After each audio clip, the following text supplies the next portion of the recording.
ወአናቅጸ ሲኦል ይሄይልዋ ቤተ ክርስቲያኔን በዚህች ዓለት ላይ ሰራታለሁ፣ የሲኦል ደጆች አይበረታቱባትም። የሐዋርያው የቅዱስ ማቴዎስ ወንጌል ምዕራፍ 16 ቁጥር 18። የተከበሩ አባታችን ንቡረ እድ ቆሞስ አባ ዕዝራ የዚህ ታላቅ ቤተክርስቲያን ዋና አስተዳዳሪ፣ ክቡር አባታችን መልአከ ብርሃን ቀሲስ ፍስሐ የደብሩ ዋና ጸሐፊ፣ የተከበሩ መምህር ፍሬዘር የዚህ ታላቅ ቤተክርስቲያን የስብከተ ወንጌል ክፍል ኃላፊ፣ ሊቃውንተ ቤተ እግዚአብሔር አበው ካህናት፣ ላይካነ ምስጢር ዲያቆናት፣ የክርስቶስ ቤተሰቦች፣ የእመቤታችን የቅድስት ድንግል ማርያም የአስራት ልጆች፣ አንድ አምላክ በሚሆን በአብ በወልድ በመንፈስ ቅዱስ ስም እንደምን ከረማችሁ? እንደምን አደራችሁ? እንደምን አረፈዳችሁ? በሀብት ስቦ በረድኤት አቅርቦ በቤቱ ያሰባሰበን አምላካችን አምላከ ቅዱሳን ቅዱስ እግዚአብሔር ስሙ ለዘላለም የተመሰገነ ይሁን። እመቤታችን ቅድስት ድንግል ማርያም እግዚአብሔርን ወልዳ የሰጠችን በአማላጅነቷ ሁል ጊዜ ከኛ ጋር ትሁን። ስሟ የተመሰገነ ይሁን። እንኳን ለዚህ ታላቅ ቤተክርስቲያን የምስረታ በዓል በሰላም አደረሳችሁ አደረሰን። እንኳን አደረሳችሁ።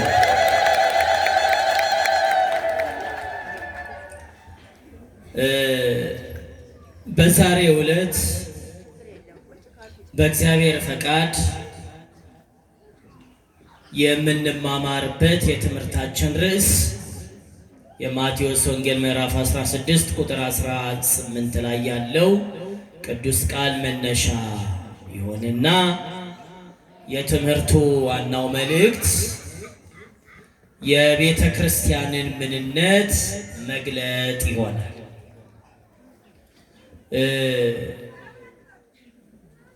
ቃሉ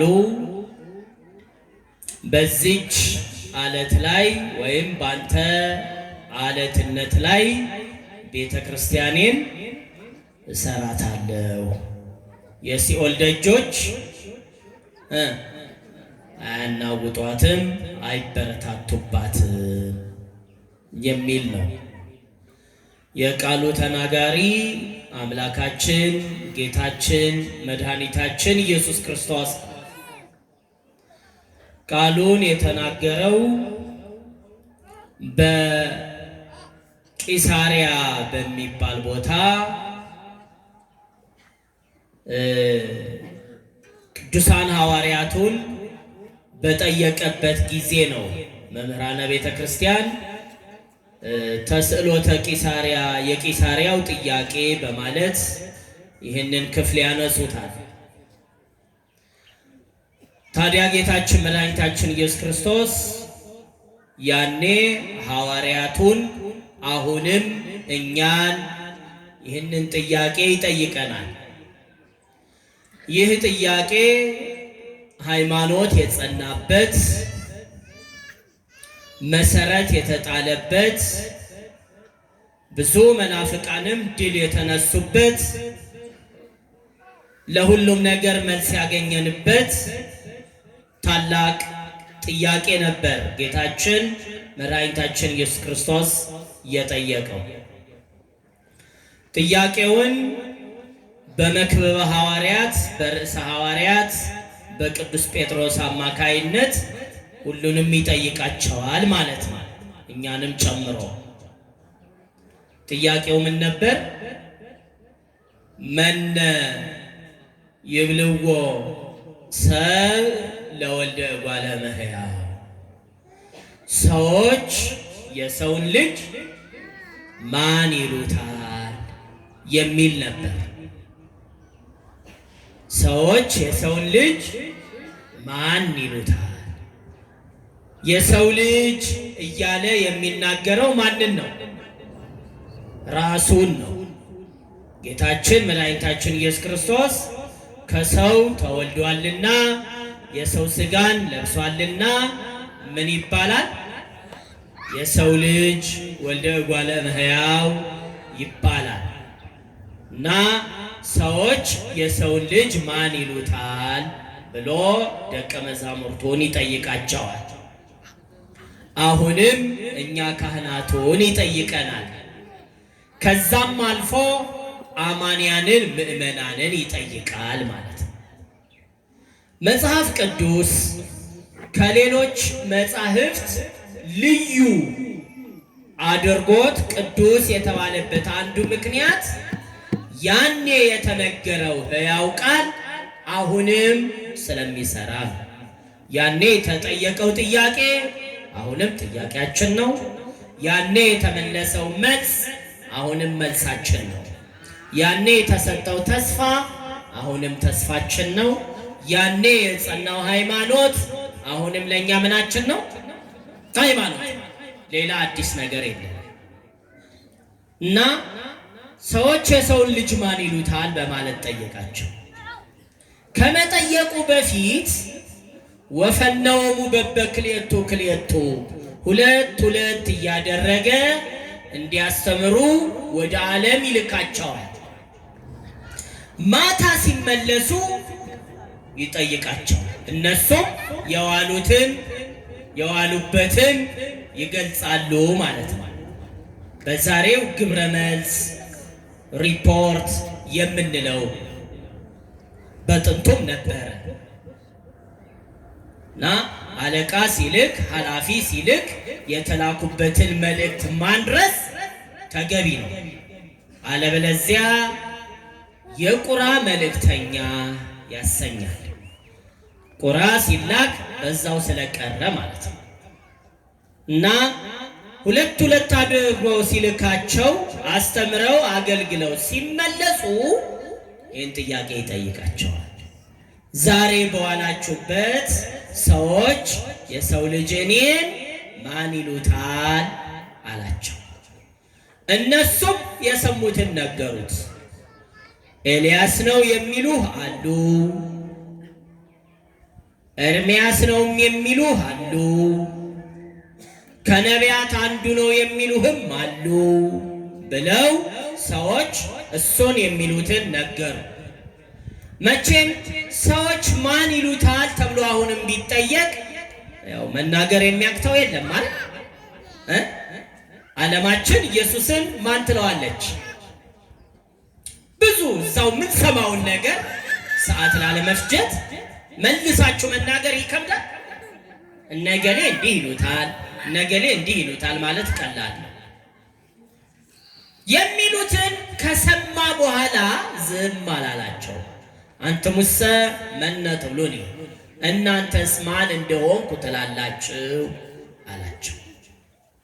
አሁን ስለ ሰው ብቻ ማውራት ሰው እንደዚህ ይላል ብሎ መናገር በቂ አይደለምና እናንተስ ማን እንደሆንኩ ትሉኛላችሁ አላቸው። በዚህ ሰዓት ለሁሉም ነገር ፈጣን የሆነው ቅዱስ ጴጥሮስ፣ ለሁሉም ነገር ፈጠን የሚለው ቅዱስ ጴጥሮስ አንተማ የሕያው እግዚአብሔር ልጅ እግዚአብሔር ነህ ብሎ መለሰ። መልሱ ይሄ ኤልያስ ነው የሚሉ አሉ ነው ቅድም ያሉት። ኤርምያስ ነው የሚሉ አሉ። ለምን? ኤልያስ ሲሰራው የነበረውን ተአምራት እሱም ይሰራ ስለነበረ፣ ኤርምያስ ሲያደርገው የነበረውን ትሩፋት እሱም ያደርግ ስለነበር አይተው ይሆን እንዴ ነው እንዴ ያሉ ነበሩና ይሉሃል ብለውታል። እኛ ግን እንላለን አንተ እግዚአብሔር የእግዚአብሔር ልጅ ነህ ብሎ መለሰ። ምዕመናን ክርስቶስን የእግዚአብሔር ልጅ ነህ ብሎ መልስ መመለስ ትልቅ ሃይማኖት፣ የሚፈለገውም ይሄ ነው። ከሌሎቹ ጋርም ያለን ልዩነት ክርስቶስን የእግዚአብሔር ልጅ አይደለም የምትሉት እያልናቸው፣ እነሱም በአንጻሩ እንዴት የእግዚአብሔር ልጅ ነው ትሉታላችሁ? ልዩነታችን ይሄ መሰረታዊ ልዩነት ነው። ትልቅ ልዩነት ነው። ሕዝብ፣ አሕዛብ፣ አማኝ፣ የማያምን የሚያስብለው በዚህ ዓለም ክርስቶስን የእግዚአብሔር ልጅ ብሎ ማመንና አለማመን ነው። ይሄ በቂ። ሌላው ከዚህ በታች ነው። ይህንን ለማስረዳት የሚመጡ ነገሮች ናቸው። ትልቁ ልዩነታችን ኦርቶዶክሳውያን ከሌላው የምንለየው እንደ ጴጥሮስ ይህንን ቃል ስለምንናገር ስለምናምንም ጭምር ነው። ጌታችን መድኃኒታችን ኢየሱስ ክርስቶስ ይከሰተ ለከ ዘሥጋ ወደም አላ አቡየ ዘበሰማያት ከሰተ ለከ፣ ይህማ ስጋዊ ደማዊ ጥበብ ስጋዊ ደማዊ ዕውቀት አልገለጸልህም፣ የሰማይ አባቴ ገለጸልህ እንጂ ብሎታል። ክብር ምስጋና ለአምላካችን ይሁን። ክብር ምስጋና ለአምላካችን ይሁን። ክርስቶስን ወልደ እግዚአብሔር ብሎ ማመን፣ የእግዚአብሔር ልጅ ብሎ ክርስቶስን መጥራት፣ ይሄ ስጋዊ ደማዊ የገለጸለት ሰው የሚመሰክረው አይደለም። በስጋዊ ደማዊ ጥበብ የሚመሰከር አይደለም። አላ አቡየ ዘበሰማያት ከሰተ ለከ፣ ሰማያዊ አባቴ ገለጠልህ እንጂ። እግዚአብሔር የገለጠለት ሰው ነው እንደዚህ የሚለው። እግዚአብሔር የገለጠለት ምን ይላል? መመና ኢየሱስ ክርስቶስ የማን ልጅ ነው ይላል? ንገሩኛ። ኢየሱስ ክርስቶስ የማን ልጅ ነው ይላል? ኢየሱስ ክርስቶስ የእግዚአብሔር ልጅ ነው የሚለው ማን ነው? እግዚአብሔር የገለጠለት ነው ማለት ነው። አንተ ኮክ፣ አንተ አለት ነህ፣ አንተ አለት ነህ። ወዲበ ዛቲ ኮክ አንጻ ለቤተ ክርስቲያኔ፣ በአንተ አለትነት ላይ ቤተ ክርስቲያኔን እሰራታለሁ ብሎታል። ይሄ ትምህርት ነው አለት ያስባለው ቅዱስ ጴጥሮስ። ክርስቶስ ኢየሱስ የእግዚአብሔር አብ ልጅ ነው ብሎ ማመኑን አለት ተብሏል። አለት ጠንካራ ነው፣ በቀላሉ አይሸረሸርም። በአለት ላይ የተሰራ ቤት ጠንካራ ነው፣ አይፈርስም። ውህዙ ሀይስት፣ ጎርፎች ጎረፉ፣ ወነፍሱ ነፋሳት፣ ነፋሳት ነፈሱ፣ ወስኑ ነሲቶቶ ለዝንቱ ቤት፣ ይህንን ቤት ማፍረስ አልቻሉም። ለምን? እስመ ተሐነጸ ዲበ ኮክ፣ በአለት ላይ ተመስርቷልና። በአለት ላይ የተመሰረተውን ቤትን የሚጥሉት ሁለት ነገሮች ናቸው ከዚህ ቃል። አንደኛው ጎርፍ ነው፣ ሁለተኛው ነፋስ ነው። ጎርፍ ምንድነው ስራው? መሸርሸር ነው አይደል? ከስር ያለውን ነገር መቦርቦር፣ መሸርሸር፣ ማድከም፣ መውሰድ፣ መላጥ፣ ማጎድጎድ፣ ይሄ ጎርፍ። ነፋስስ መገፍተር፣ መጣል። ስለዚህ ነፋስ ቤቱን እንዲጥለው አስቀድሞ ጎርፍ ምን ያደርግለታል? ይሸረሽርለታል ማለት ነው። ጎርፍ ደግሞ መሬቱን በደንብ እንዲሸረሽር አስቀድሞ ፀሐይ ያደክመዋል፣ ይሰነጣጥቀዋል። መሬት ፀሐይ የመታው ፀሐይ የሰነጣጠቀው መሬት ኃይለኛ ጎርፍ ሲመጣ ምን ይሆናል? ይሸረሸራል። በአንጻሩ ደግሞ ነፋስ ሲመጣ ይወድቃል። ስለዚህ ጎርፍ ተብለው የሚጠሩ መናፍቃን ከሃዲያን ናቸው። ባገኛችሁት አጋጣሚ የክርስቶስን አምላክነት የማይቀበሉ ክደው የሚያስክዱ ሕሊናቸውን የሚሸረሽሩ እንዲህ ነው እንዲያ ነው እያሉ የክርስቶስን ክብር ዝቅ ዝቅ ለማድረግ የሚሞክሩ ይሄ ስራ ነው እየሰሩ ያሉት በልቦናቸው ላይ። ነፋስ አይታይም የተባለው እርኩስ መንፈስ ታዲያ መናፍቃን ባደከሙት ልቦና ላይ ይመጣና ቤቱን ያስክዳል፣ ያፈርሰዋል። ምን ከሆነ አለት ላይ ካልተመሰረተ፣ አሸዋ ላይ ከተመሰረተ። አለት ላይ የተመሰረተ እንደሆነ ግን ጎርፎችም ቢጎርፉ ነፋሳትም ቢነፍሱ ቤቱን ሊጥሉት አይችሉም፣ አለት ላይ ተመስርቷልና። አለት የተባለው የክርስቶስን አምላክነት ማመን ስለሆነ በዚህ እምነት ጸንተን እንድንኖር እንዳንናወጥ አምላከ ቅዱሳን ይርዳን። በአንተ አለትነት ላይ ታዲያ ቤተ ክርስቲያኔን እሰራታለሁ ብሎታል። ቤተ ክርስቲያን የተሰራችው በዚህ አለት ላይ ነው።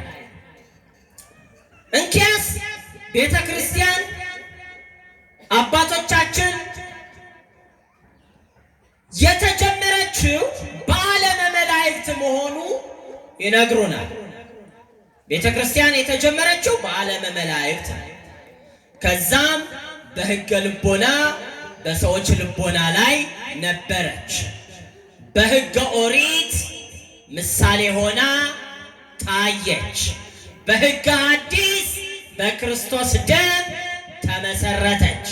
በበዓለ ጰራቅሊጦስ የጸጋ ሁሉ ግምጃ ቤት ሆና የመንፈስ ቅዱስ ማደሪያ ሆነች። ክብር ለአምላካችን ይሁን። ቤተ ክርስቲያን እንዲህ ነው አመጣጡ። በዓለመ መላእክት ተመሰረተች። ቅዱሳን መላእክት ሊቃነ መላእክት ሳያቋርጡ አምላካቸውን የሚያመሰግኑበት እሷ ቤተ ክርስቲያን ትባላለች። ታዲያ ቅድስት ቤተ ክርስቲያን እኛ የምናውቅበት መገለጫዎች አሏት። አባቶቻችን ቤተ ክርስቲያን ማናት የሚለውን እንድንረዳ አድርገው ሰርተውልናል። በተለይ በ381 ዓመተ ምህረት የነበረው ታላቅ ጉባኤ 150 ሊቃውንተ ቤተ ክርስቲያን ተሰብስበው በሰሩት ታላቅ ጉባኤ ላይ የቤተ ክርስቲያንን አንድነት መስክረውልን አንጸውልን አልፈዋል። አባቶቻችን በጸሎተ ሃይማኖት እንዲህ ብለዋል። ወነአምን በአሐቲ ቅድስት ቤተ ክርስቲያን እንተ ላዕለ ኩሉ ጉባኤ ዘሐዋርያት። ይሰማል አይደል? መልካም። እናንተ ደግሞ ዝም ካላችሁ ይሰማል። ሐዋርያት በሰሯት በአንዲት ቤተ ክርስቲያን እናምናለን። ሐዋርያት በሰሯት በአንዲት ቅድስት ቤተ ክርስቲያን እናምናለን በማለት ደንግገዋል። ይህ ማለት ከዚህ ንባብ 4 ቃላቶችን ታገኛላችሁ። አንዲት፣ ቅድስት፣ ኩላዊት፣ ሐዋርያዊት መሆኗን ቤተ ክርስቲያንን ያስረዳል። እየሰማችሁ ነው? ቤተ ክርስቲያን ባህሪዋ ስንት ነው ስትባሉ የትም ትሰራ ቤተ ክርስቲያን በክርስቶስ ደም የተሰራችው ቤተ ክርስቲያን በጭቃ በጨፈቃ ብትሰራ፣ በሲሚንቶ በብሎኬት ብትሰራ፣ አልፎም ደምቆም በዕንቁ በአልማዝ ብትሰራ፣ ባለ 1 ጉልላት ብትሆን፣ ባለ 12 ጉልላት ብትሆን ቤተ ክርስቲያን ስንት ነች? ስንት ነች? አንድ ነች። አንድ ነች። ለምንድን ነው ቤተ ክርስቲያን አንድ የሆነችው ሲባል መስራቿ እግዚአብሔር ስንት ስለሆነ? አንድ ስለሆነ። እግዚአብሔር አምላኳ እግዚአብሔር መስራቿ አንድ ስለሆነ እሷም አንድ ነች። አንድ ነች እና በአንዲት ቤተ ክርስቲያን በማለት አባቶቻችን አንስተዋታል። አንዲት ናት። ታዲያ ይቺ አንድ የሆነችው ቤተ ክርስቲያን በውስጧ ያሉት ምዕመናንም ስንት ሊሆኑ ይገባል? አንድ ሊሆኑ ይገባል። በውስጧ ያሉ ካህናት ስንት ሊሆኑ ይገባል? አንድ ሊሆኑ ይገባል። በውስጧ ያሉ ሰንበት ትምህርት ቤት ተማሪዎች ስንት ሊሆኑ ይገባል? በውስጧ ያሉ የተለያዩ ማህበራት ስንት ሊሆኑ ይገባል? አንድ ሊሆኑ ይገባል። እሷ ስንት ስለሆነች ይህንን እንዳትረሱ። የምንመራው በአንድነት ነው። በአንድ አምላክ በአንድ እግዚአብሔር ተፈጥረን በአንድ እግዚአብሔር ተመግበን በአንድ እግዚአብሔር አድረን በአንድ እግዚአብሔር እየዋል እኛ መለያየት አይኖርብንም። አንድ ነን፣ አንድ ነን። ሌላው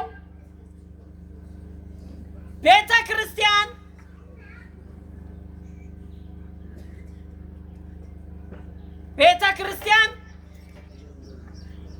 አንድ ናት ሲባል ቀደም እንዳልኳችሁ በውስጧ ያሉ አገልጋዮች አንድ ናቸው ማለት ነው። ሌላው ቤተ ክርስቲያን አንድ ናት ሲባል አስቀድማ የተመሰረተችው በየት ነው ብለናል? በዓለመ መላእክት። መላእክትና ሰዎች አንድ ሆነው የሚያመሰግኑበት የእግዚአብሔር አደባባይ ናት ማለታችን ነው። የእግዚአብሔር አደባባይ ናት። መላእክትና ሰዎች አንድ ሆነው የሚያመሰግኑባት ሳይለያዩ። እውነትም ይሄ በልደቱ ታይቷል። ከልደቱ ጀምሮ እስከ ዕርገቱ ድረስ ቅዱሳን መላእክት ከሰዎች አልተለዩም። እውነት ነው። የሰው ልጅ አምላኩን ከበደለ በኋላ አይደለም መላእክት አራዊትም ተለይተውት ነበር። ዛሬ የዱር አራዊት የምንላቸው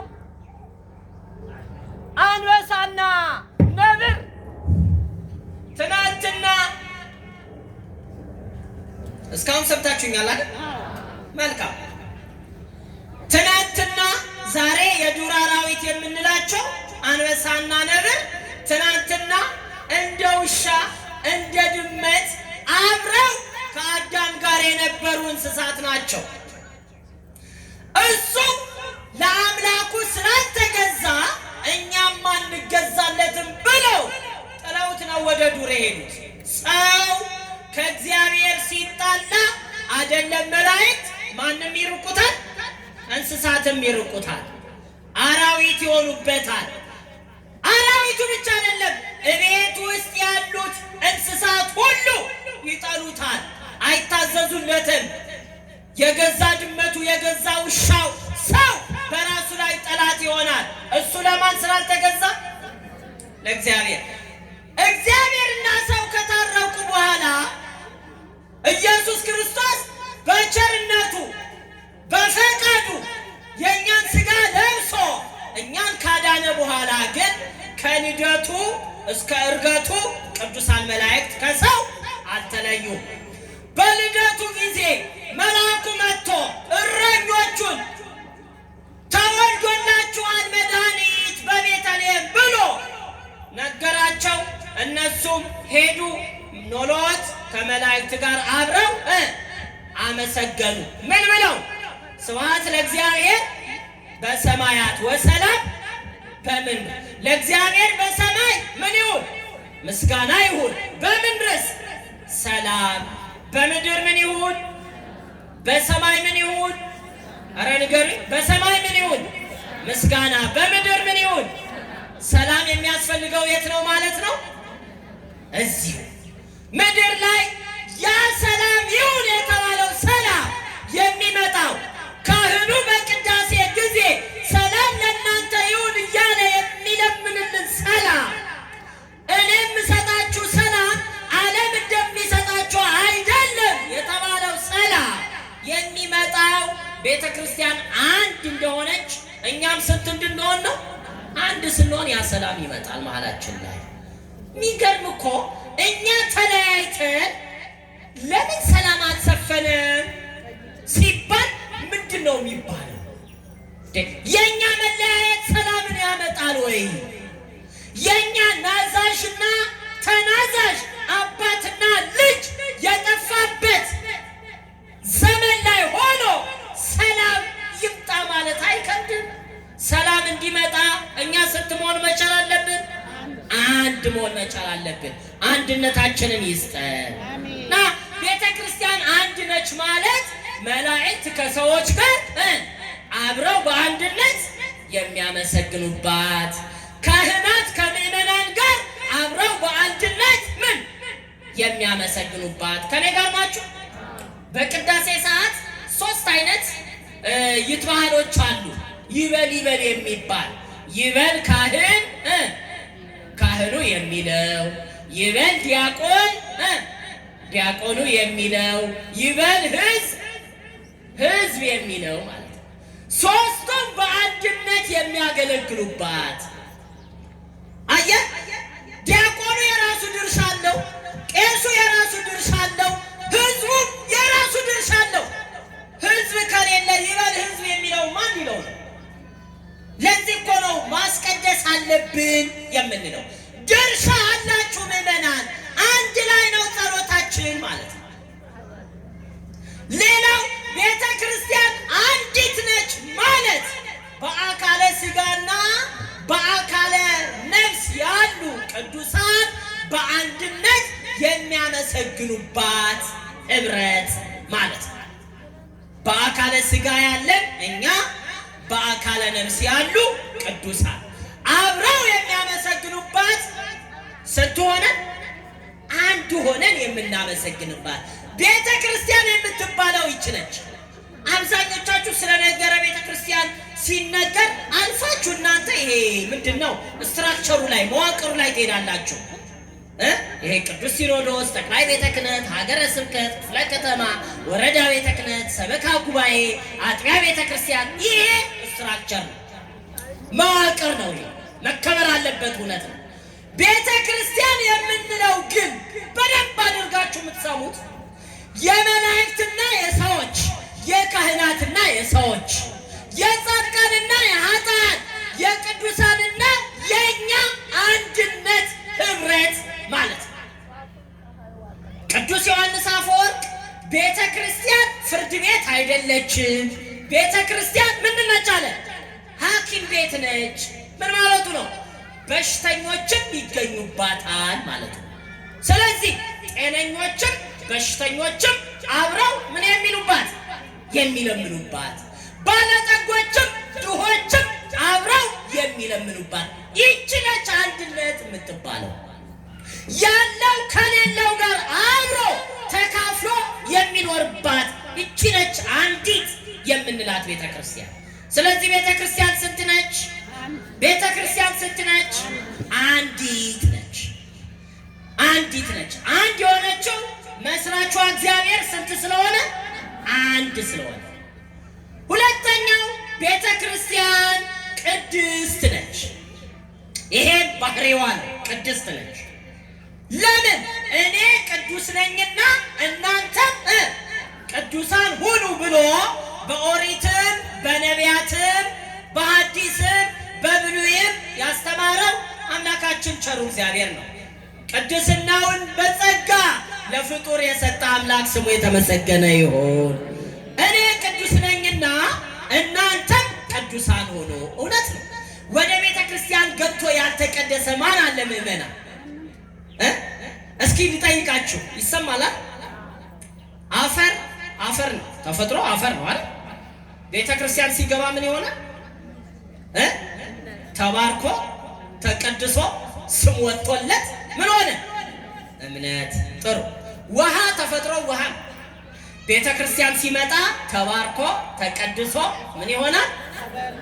መልሱልኝ። ጸበል። ጥሩ። ህብስት ነው። ተባርኮ ተቀድሶ ቤተ መቅደስ ገብቶ የክርስቶስ ሥጋ።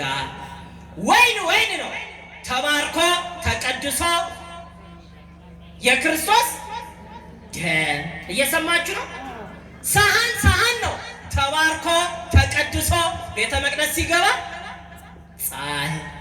ዋንጫ ነው ተባርኮ ተቀድሶ ቤተ መቅደስ ሲገባ ንገር ጽዋ የደሙ መያዣ አለ። ማንኪያ ነው ተባርኮ ተቀድሶ ቤተ ክርስቲያን ሲገባ ምን ሆነ? እርፈ መስቀል ደሙን የምንቀበልበት። እየሰማችሁ ነው? እንጨት ነው ተባርኮ ተቀድሶ ቤተ መቅደስ ሲገባ ኧረ ንገሩ መስቀል ታቦት። ቤተ ክርስቲያን ሲገባ ያልተቀደሰ ስሙ ያልተቀየረለት ፍጡር ማን አለ? ካላን ፍጥረታት ትንሣኤ ሙታን ማይጠብቃቸው ለእግዚአብሔር አገልግሎት ሲመጡ እኮ ተባርከው ተቀድሰው ይለያሉ። ንዋየ ቅድሳት ይባላሉ። ምን ይባላሉ? የተቀደሱ ዕቃዎች ማለት ናቸው። በሁለት ይከፈላሉ። በሜሮን የሚከብሩና በሜሮን የማይከብሩ ተብለው። ታቦቱ በሜሮን ይከብራል፣ ከበሮው በሜሮን አይከብራል። ይሄ ነው። ጻሕሉ በሜሮን ይከብራል፣ ጸናጽሉ በሜሮን አይከብራል። ስለዚህ ንዋየ ቅድሳት በሜሮን የሚከብሩና ማይከብሩ ሆነው ከዓለም መጥተው ተባርከው ተጸልዮባቸው የማን መገልገያ ይሆናል?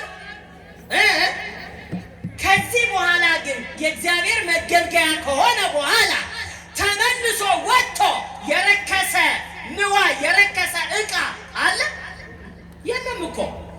የሚገርማችሁ ፍትሐ ነገሥት ንዋየ ቅድሳት ቢያረጁ እድሜያቸው ቢረዝ ቅርስ ሆነው በዕቃ ቤት ይቀመጣሉ እንጂ ተመልሰው እኮ አይሸጡም፣ አይለወጡም። ለእግዚአብሔር ተለይተዋል። ለእግዚአብሔር ተለይተዋል። የሰው ልጅ ግን ከዓለም ተለይቶ የእግዚአብሔር ልጅ ይሆናል፣ ይመጣል። ተመልሶ እየረከሰ የሚገኘው ማን ነው?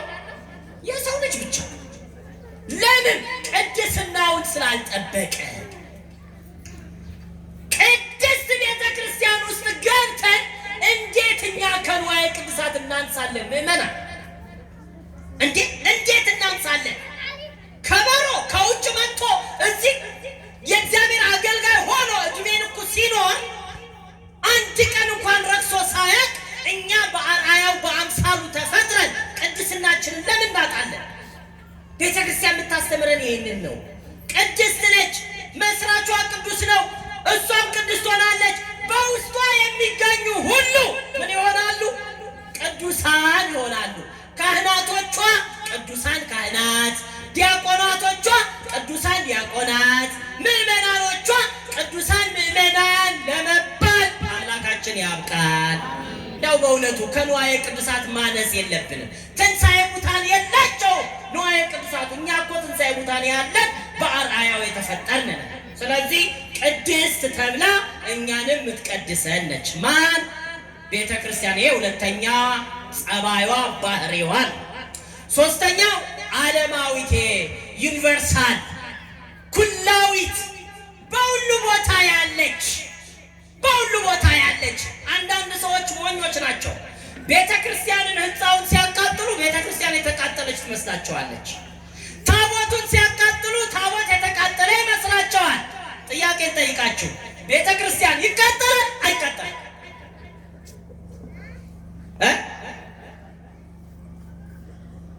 ምን ነው? ቤተ ክርስቲያን ይቃጠላል አይቃጠልም? አይቃጠልም። ታዲያ ምንድነው ተቃጠለ ብለናል? እንዴ አርሲ መከራችንን እያየን ያለ ቤተ ክርስቲያን ይቃጠላል አይቃጠልም? ታቦት ይሰረቃል አይሰረቅም?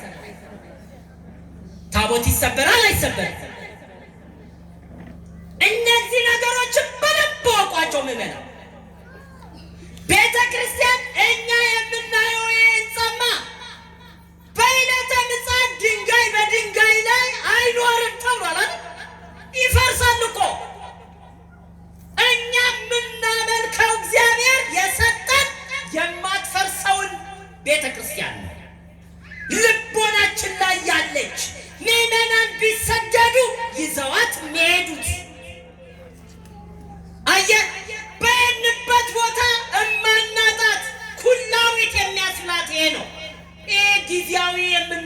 መገልገያችን በሜሮን ተከብሮ የተሰጠን መገልገያችን ሰላም ላንቺው ብለን የምናመሰግናት ቤተክርስቲያን እውነት ነው፣ እንገለገልባታለን ስትኖር። ነገ ደግሞ እግዚአብሔር በቃሽ ካላት ደግሞ በቃሽ ነው ማለት ነው። ይህ ማለት ግን ቤተክርስቲያን ትፈርሳለች ማለት ነው? አትፈርስም እኮ 300 ዓመት ካህናት ተሰደው መጽሐፍ ተቀጥለው ዘመነ ሰማዕታት በሚባልበት ዘመን እንኳን ቤተክርስቲያን ምን አልሆነችም? አልፈረሰችም። ብትፈርስ ኖሮ ያን የነበር ፈርሳ የምትቀረው ተመልሳ ያው ተሰርታለች፣ መዋቅሯን አድሳለች። ክብር ምስጋና ለአምላካችን ይሁን። አስፍተን ልናየው ይገባናል። እውነት ነው። መስቀልም ከካህን እጅ ወድቆ ይሰበራል። ታቦትም ሊወድቅ ይችላል። የሚወድቀው ግን ለምንድን ነው ነው ማወቅ ያለባችሁ። በሙሴ ሰዓት ሙሴ ለመጀመሪያ ጊዜ ታቦት የወደቀበት የጣለ ሙሴ ነው። አሁን የያዙት አባቶች ለአገልግሎትኛ ቆመን ደክሟቸው ሸርተት ቢልባቸው አቤት ስትፈርዱ ቅዱሳን እኮ ናችሁ እንዴ! ድሮስ በኃጢአታቸው ንስሐ ሳይገቡ አይደል የምትሉት? ደክሟቸው ነው። እሺ የእሳቸውን ኃጢአት እናንተ ናችሁ እንደምትመዝኑት? ተው እንጂ። ሙሴ ጽላቱን ይዞ ሲወርድ ህዝቡ በጣዖት እያመለከ አገኘው። ተናደደና በታቦቱ ጣዖቱን መታው። ሁለቱ ምን ሆኑ? ተሰበሩ ይለናል መጽሐፍ ቅዱስ። ማንና ማን? ታቦቱም ጣዖቱም ተሰበሩ። ከዚህ በኋላ እግዚአብሔር ቀር ከመቀዳሚ እንደ መጀመሪያ አድርገህ ታቦቱን ስራና አምጣ አለው። ታቦት ሰርቶ ሰጠው፣ ባርኮ መለሰለት። ጣዖቱ ግን እንደተሰበረ በዛው ምን ሆነ? ቀረ። ስለዚህ ታቦት የተሰበረው ማንን ለመስበር ነበር? ንገሩኛ፣ ማንን ለመስበር? ታቦት የሚሰበረው ጠላትን ለመስበር። ታቦት የሚሰደደው እዛ አካባቢ ያለውን ጠላት ለማጥፋት።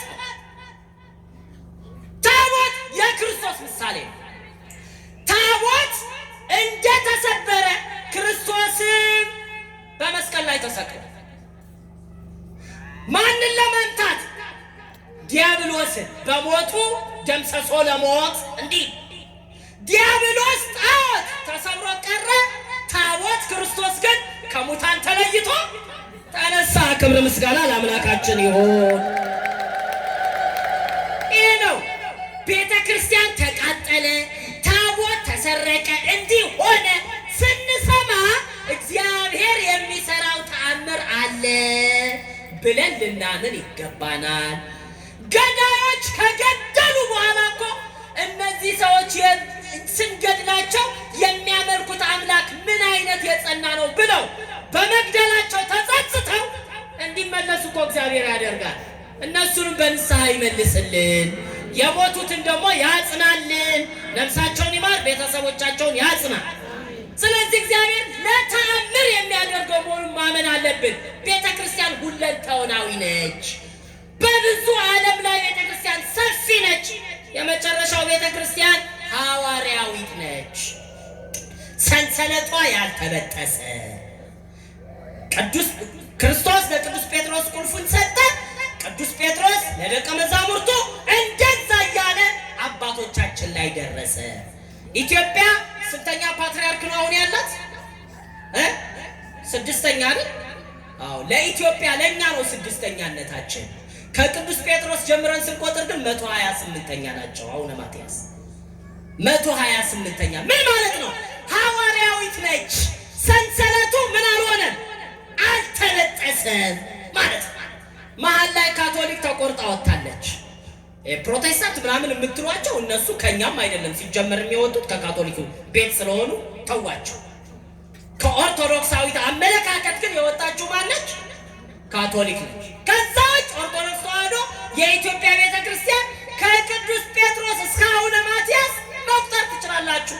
ሰንሰለቱ አልተበጠሰም። በሐዋርያዊ ትውፊት ባንተ አለትነት ላይ እሰራታለሁ ማለት ባንተ ክህነት በሉ፣ ባንተ መስዋዕት፣ ባንተ ትምህርት፣ ባንተ ትውፊት ማለት ነው። እኛ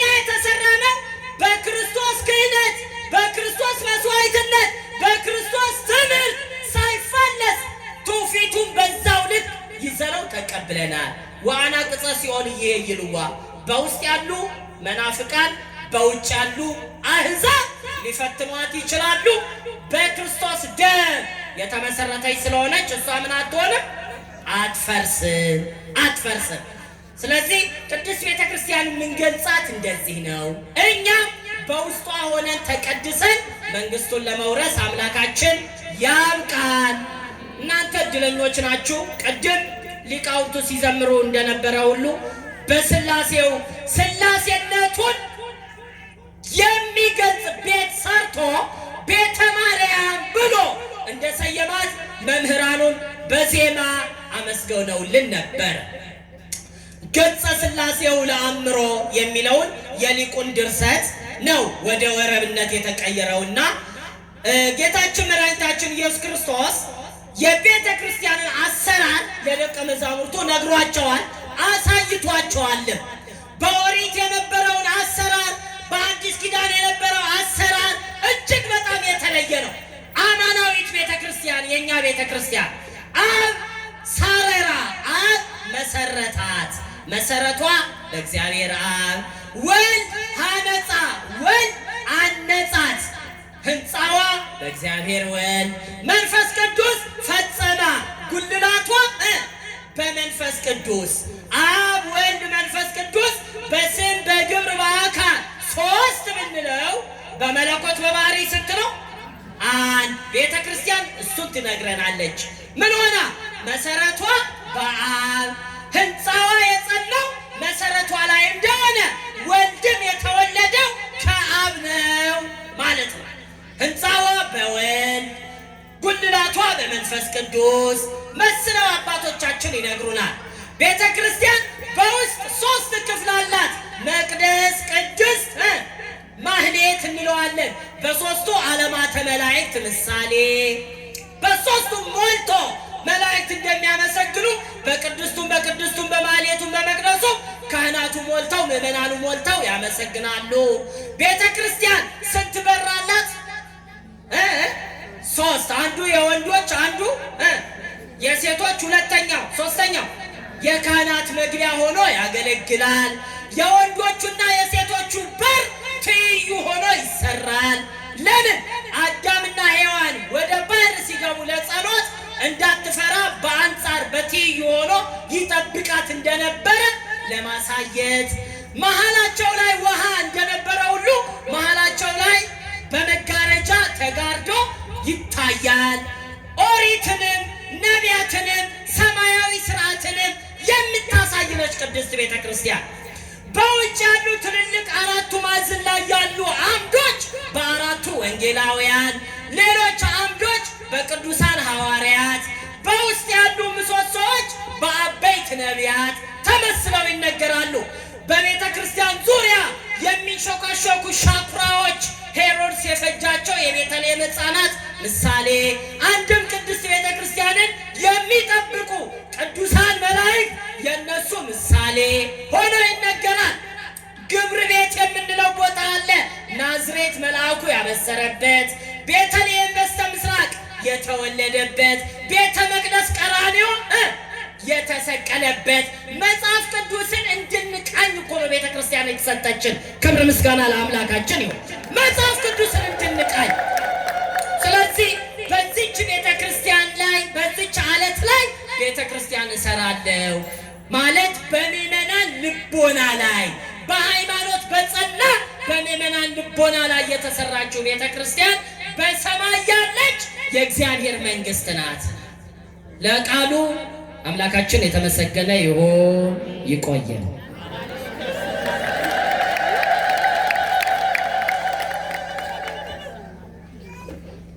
ለአባታችን ቃለ ሕይወትን ያሰማል።